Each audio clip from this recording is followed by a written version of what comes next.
One of the important things that I think the Commission has brought to the attention of commissioners and others is the importance of history in examining where we are today and where we will be 50 years from now. We are now 110 years into the building of subways in the United States. The first opened along Tremont Street in Boston in 1897. Why? Because there wasn't enough space to accommodate the trolleys and the carts and everything else that had to move along a very vibrant and at that time a major economic center. So people said, what are we going to do? We cannot grow if we cannot add transportation capacity. We have the same issues confronting people today that they had in Boston in 1897. If we do it right, America 50 years from now will have a transportation system that allows everyone to work, to be productive, and to have a lifestyle that we would all want them to have. Well, the task that we have before the Commission right now is really in the title of the Commission, and that's the Surface Transportation Policy and Revenue Study Commission. And it really comes down to two things for me. It comes down to a policy decision that's going to be needed to be made with regards to the needs of the future of our transportation system into 2050. And then secondly, the revenue and the sources of income that are going to be needed to fund the recommendations that we make. Well, the Commission's report to Congress is due by the end of 2007, and the goal is to outline a vision for the next 50 years and the means to fund that vision. That would outline the needs of the country, the projected growth, the projected economic situation, and then what we should do with all of our surface transportation. The Commission's work is going to affect every American in every aspect of their lives.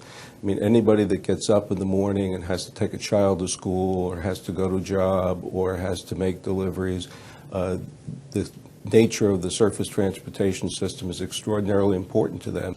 And it's going to affect everybody from the time they wake up in the morning to the time they go to bed at night. The Commission and particularly people involved with the Commission need to understand from a DOT perspective, from somebody that's doing this on a daily basis, what really is at stake here. The ability to sustain jobs in this country, good paying jobs, the ability of people to buy food, to buy the other items that they want and need in their lives, all of those things are dependent on the United States being competitive internationally.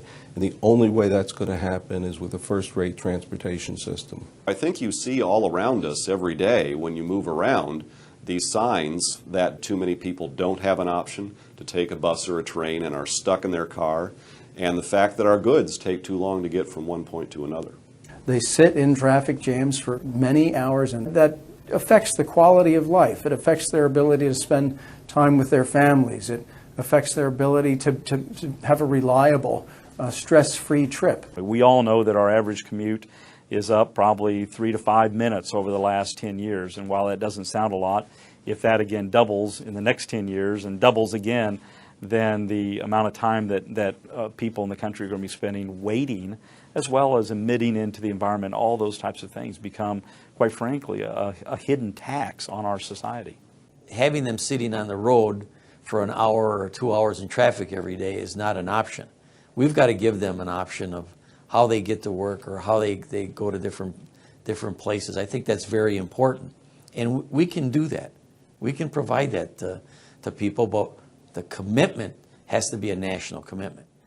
You know, I think the task really is to look out way into the future. Let's get to 2030 or 2050 and really focus in on the problems that this nation has, which is congestion, goods movement, mobility in large communities, large urban areas, but also really take a look at the problems that we are experiencing in rural America today. And in the 50s, late 50s, on black and white television, I remember us making fun on the evening news of the communists, the Russian women, the babushkas in Moscow in their lines getting their daily ration of bread. You know, it was daily. We're saying, man, that system doesn't work. And the journal article, the author had basically said, we have that same bread line today. It just happens to be in our major cities where we're all in line going to and from work. And we've just accepted it. And I think it's time to say, enough. We don't need to accept this anymore. There are alternatives, albeit those alternatives are expensive. But it's also very expensive to do nothing. And I think we have to recognize that there's a huge cost out there doing nothing. The group of people that sit on this commission bring an incredible amount of background and history and intellectual thinking, with a lot of views on how we should fund this and how we should price it and how we should construct it. And I think that's the strength of this commission, is really the diversity of the individuals that have come to this table to take on this task. We come from different backgrounds, different political backgrounds, but I think we are all of the same mind that our transportation system is vital to the country and that we need to find ways to improve it. We have had 10 hearings throughout the country. We have had hundreds of witnesses talk to us and testify before us. And I couldn't even begin to tell you the thousands and thousands of pages of studies that we've been given to look at. And in light of that, it will be the tough choices that we have to make. And really, I think being bold and doing not a lot of what's been done before, but if it's broke, we really do need to fix it. It started with a notion that we would do a few around the country, and then we broadened it. And that was born out from the Commission's desire to really understand the regional needs. We did not want to just sit within the confines of the Washington Beltway and hear the same people talk about the same issues with the same solutions. We wanted to hear fresh perspectives on the problems and fresh perspectives on the solutions. You have to get out to the farmlands. You have to get out to LA and see the growth at the ports. You have to go to Minneapolis. And you have to see the problems that this nation is facing today with their transportation infrastructure system. We learned a lot in our public hearings. There's no question about it. We heard things in New York, we heard things in Las Vegas, Chicago, Minneapolis, Memphis, and the like, that have really helped us as a commission, all 12 of us, to understand much better what in fact is needed out there. The nation really needs to be ready to take a step forward to try to expand and free up that system to allow our nation's commerce to continue to grow. Otherwise, from the evidence that we've seen, the bottlenecks that just our freight system is facing can potentially put a real crimp on the nation's economic development. We built the locomotive, we built the airplane, we built the automobile, we built the interstate highway system, and we can build our way out of this with a strong vision for the future, solving yesterday's problems, and taking us out into the 2060 year time frame.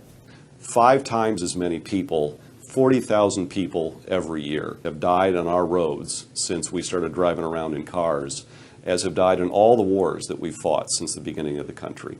And that is simply, to me, unacceptable.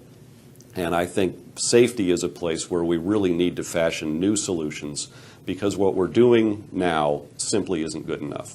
The bottom line is it's going to come down to a political decision, a very tough political decision, and one that will have to be made. If it is not made, it will affect the economic viability of this country. But it really boils down to, I think, one thing. This is not a one-size-fits-all problem. And we have to look at individual areas and determine what the problems are in these areas, and then come up with a small and large solution for the problems that we're encountering with regards to our infrastructure and the future of our infrastructure. We have a lot of problems that we need to solve, and I think our transportation system, not just the highways that we've built, but the mass transit system, the rail network, the ports, the airports, all of it needs to perform better for the nation's economy to thrive. I think the goal would really be for members of Congress that immerse themselves in infrastructure and transportation to be able to look at the report itself and say that this was very fully encompassing. It was well done in terms of the analysis, and it offered new ideas. So it will be a visionary plan, we hope, not dissimilar to the visionary plan that was established in 1956, but it also needs to be a very practical plan because we need to implement it, starting with as early as the next reauthorization.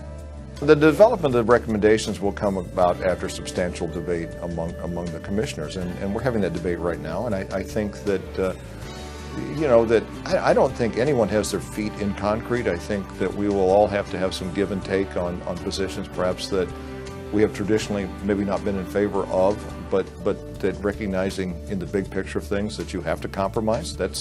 Compromise is the lifeblood of politics. You're getting something done, you're going to have to compromise. But having said that, I think we will reach a consensus that we will all live with. I hope we do make a difference. There are many, many reports that commissions do and that just become, put on a shelf somewhere and don't really have a long life. And we are dedicated on this commission to making sure that doesn't happen. Where are we going to be in 50 years? There are reports out there that say that the automobiles are at 750 million cars in the world now, and by the year 2050 there will be 2 billion, which means there will be more cars, there will be more roads and everything that goes with it. So we need to, in the coming months, the Commission needs to get together. We need to grapple with this, debate it, because there's going to be debate, there's no question about it, but then at the end of the day come to a consensus that this is the direction we need to go.